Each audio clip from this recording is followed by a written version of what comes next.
Benoît. Oui, bonjour. On va profiter du fait que tu parles français. Donc, est-ce que ton père te parle souvent de son enfance à Montréal? Et si oui, qu'est-ce qu'il te dit? Euh, on a parlé, je dirais plus forcément maintenant de nos jours, mais on a parlé de son enfance parce qu'il a grandi à Saint-Vincent, dans les Grenadines. Et ensuite, il a migré à Montréal et lui, il avait deux, trois anecdotes de quand il était jeune, quand on retournait pendant l'été, on faisait toujours des tours en voiture pour regarder où il habitait, on était plus jeune, où il a grandi avec sa famille. Donc oui, on parlait comment il avait grandi là-bas, quoi. Et dans ton cas, donc, c'est pas la première fois que tu viens à Montréal. Ça fait combien de fois que tu viens à Montréal? J'ai arrêté de compter. Quand j'étais petit, je sais plus à quel âge ça a commencé. J'étais trop petit pour me rappeler, mais chaque été, on revenait pendant un mois et demi, 2 mois pour voir la famille et puis passer du bon temps. Est-ce qu'il y a encore des membres de ta famille qui demeurent à Montréal? Bien sûr, bien sûr. J'ai mes grands-parents, mes oncles, mes tantes, cousins, tout le monde. Tout le monde du côté de mon père est encore à Montréal. Excellent. Puis, ta mère Sophie, elle est originaire de la Suisse? Oui.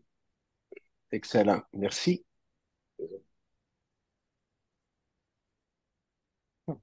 Alex. Ouais, bonjour, Kishan aussi en français. De tous ces gens-là qui habitent encore à Montréal, quelle a été leur réaction quand ils ont appris que tu allais jouer un match, tu sais, professionnel de la NBA devant un Centre Bell rempli à craquer? Quelle a été d'abord leur réaction?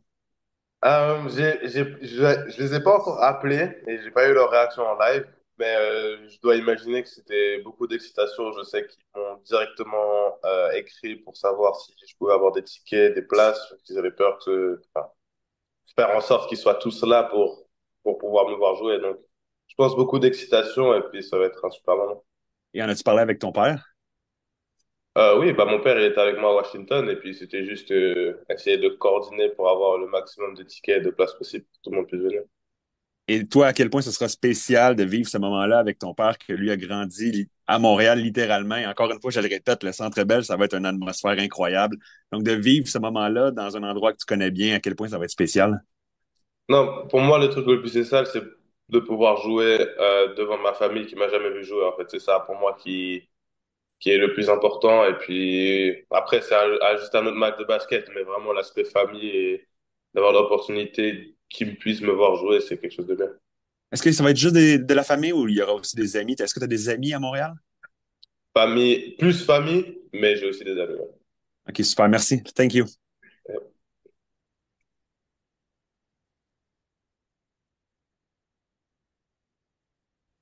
Oui, j'aimerais beaucoup compléter le portrait de famille. J'aimerais connaître le prénom de ton grand-papa et le prénom de ta grand-maman.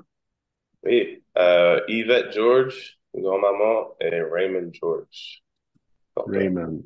Et ce serait quoi le plus beau souvenir que tu as, soit de Raymond ou de Yvette? Est-ce qu'il y avait un petit plat préféré que Yvette faisait peut-être quand tu venais durant la période estivale ou C'était juste de pouvoir me réveiller le matin et puis qu'elle était déjà en bas en train de prepare breakfast pour toute la famille et puis qu'on puisse juste s'asseoir autour de la table tous ensemble puis pouvoir déguster sa nourriture. C'était des pancakes, omelets, peu importe ce que c'était, c'est juste qu'elle était toujours là pour nous offrir le meilleur de ce qu'elle avait. Donc c'était vraiment spécial.